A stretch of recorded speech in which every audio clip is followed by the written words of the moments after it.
გამარჯობა მეგობრებო, დღეს ჩამოვედით მანგლისში და არის გაზაფხულის გიჟი დღე, ქარი ანგრევს ყველაფერს.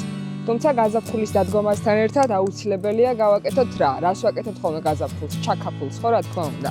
ამიტომ ჩამოვედით ახლა ბურატინოს ტბაზე, ცოტა ამინდი არ გვიწყობს ხელს, თუმცა იმედია, ჩემი მეგობრები ამას არ მიწყენ.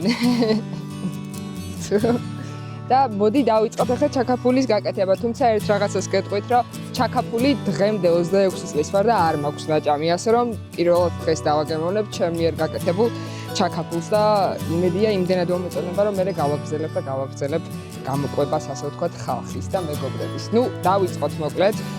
პირველი რაც მნიშვნელოვანი არის, ჭირდება ყველა სახის მწვანილი. ეხლა აქ ფიზიკურად ყველაფერი არ მაქვს გამოტანილი, იმიტომ რომ ქარი არის და ეს გააფრიალებს შეულებრივად და დავრჩებით მწვანილის გარეშე. გვაქვს ნაყიდი ოხრახუში, გვაქვს ნაყიდი ქინძი, მწვანე ხახვი რა თქმა უნდა. ამავდროულად ნიორი, ტარხუნა თავისთავად და წიწაკა კიდევ და მოდი დავიწყოთ ახლა დაჭრის პროცესი რა.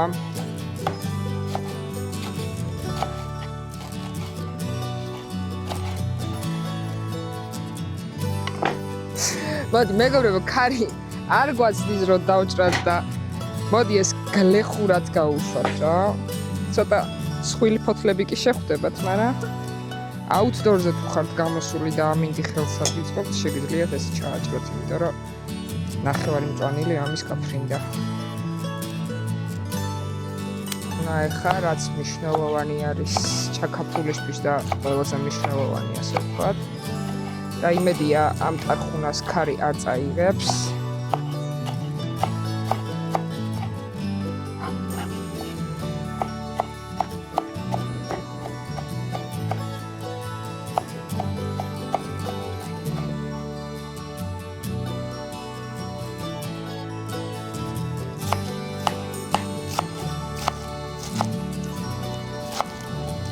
მოიცა ნაწილი ჩავყაროთ.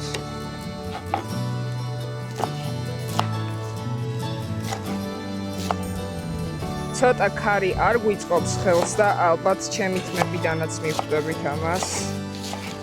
ეს ხახვის დაჭრაც ალბათ მოვჩით. მაგრამ თქვათ ისეთი წვრილი არ გამოვიდა, როგორც მინდოდა, მაგრამ ეს ჩემი დამხმარე ჩანს.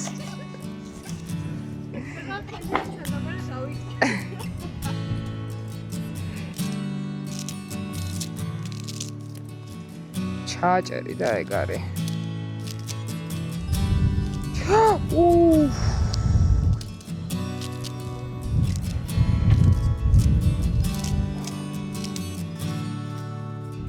დავამატებ წიწაკას. დუნა ამატებს ცეცხლს შეშავს. так.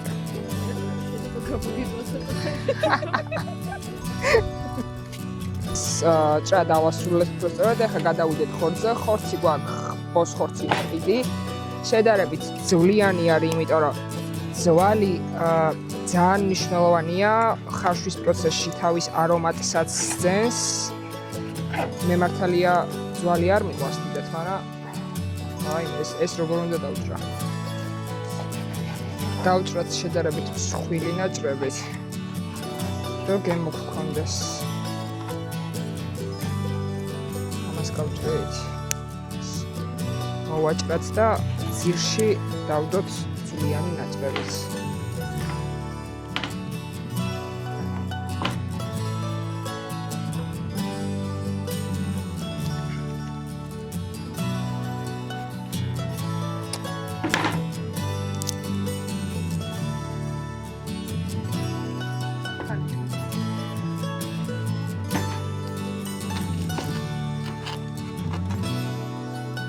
ძვლიანი ნაწილი მოვაქციეთ დაბლა, რომ ის თავისი წვენი გამოიყოს რა და მოდი დავიწყოთ ხააწყობა უკვე ამ ყველაფრის. პირველი რაც მნიშვნელოვანია არის ის, რომ არ გაგვეფანტოს მწვანილები და ძირში მოვაქციოთ. შემდეგ ძვლიანი ნაწილები როგორც თქვი დავდოთ ესე. ამოვარჩიოთ ოღონდ. ემალი ცოტა დავაყაროთ მარილიც წვანილი ისევ დავფაროთ ესე. Გავუშვათ ხორცი, კარგად.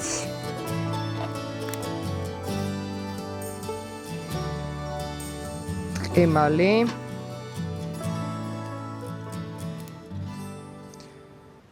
და მარილი ისევ.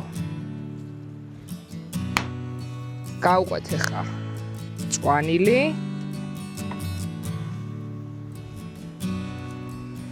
ჩავპრესოთ ხორცი.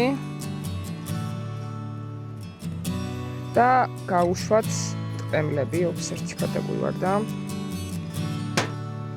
მოვაყაროთ მარილიც.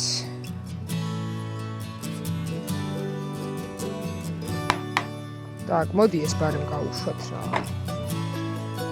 და ბოლოს დავფარავთ ამ ყოველივეს ესე მწვანილით. ეხლა ამ შემთხვევაში მე გემოვნებით გავუკეთებ ცოტა იმას რა ქვია, ტყემლის ჭვენს. და ღვინოს, რაც ყველაზე მნიშვნელოვანი არის, აუცილებელი არის, რომ თეთრი მშრალი ღვინო გავუკეთოთ, ამ შემთხვევაში მერქან წითელს ვუკეთებ. მაგრამ ნუ თქვენს გემოვნებაზე არის კიდე დამოკიდებული რა. ესე გამოიყურება, მზად არის, ეხლა რაც დარჩენილი არის ის, რომ შემოვდგათ ცეცხლზე რა. და დავეულოთ როდის გაკეთდება.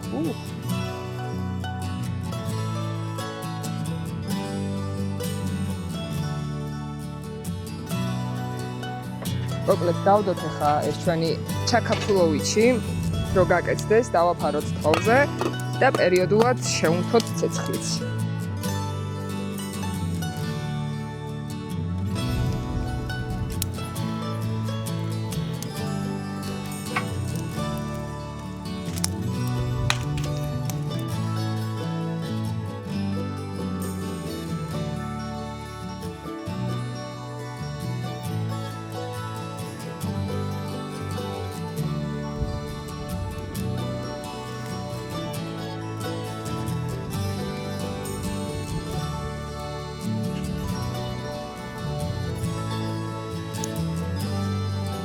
ჩაკაფული მზად არის ახლა.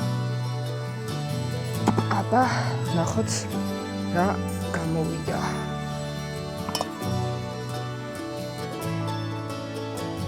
აბა, სულიც კაია აქ.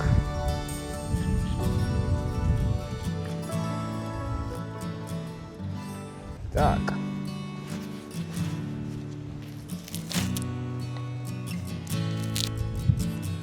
პირველად ჭამს ხოთ შორის ჩაკაფულს.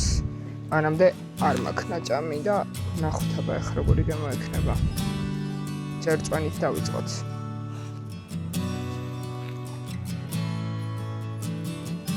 აუ, ძალიან კაია.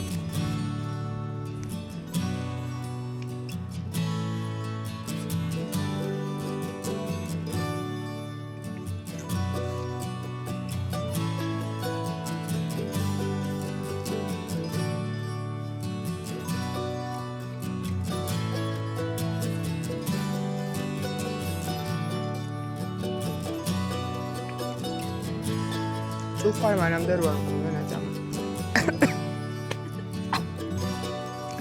Saya sulit sih kata Ustaz.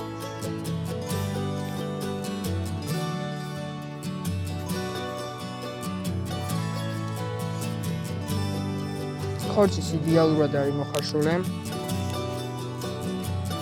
ემლის და არხუნის გემოც იდეალურად იგრძნობა. მოკლედ ეს იყო ჩვენი გასვლა მეგობრებო მანგვიში. სადაც გავაკეთეთ ჩაკაფული. და მოკლედ მომდევნო კულინარიულ გასვლამდე რა.